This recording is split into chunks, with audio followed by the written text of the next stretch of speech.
Hello guys, welcome back to Genie. Today I'll show you how to fix Road to Vostok Not Launching, Crashing, Freezing, or Black Screen on PC.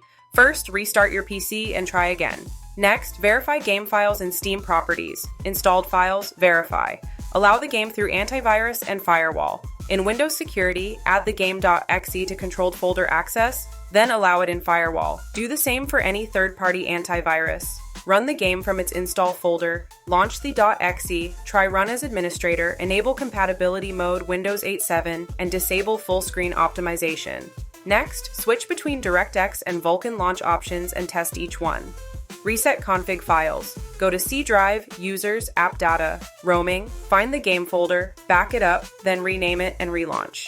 Now clean install your GPU driver using NVIDIA or AMD. Restart after install.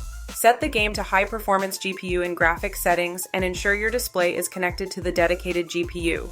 You can disable integrated graphics temporarily.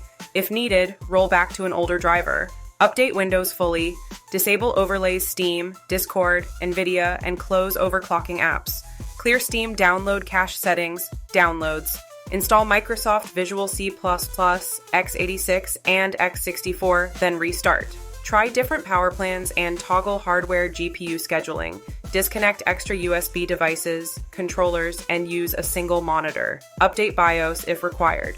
Last step, reinstall the game to another drive. One of these fixes should get your game running. Thanks for watching Genie.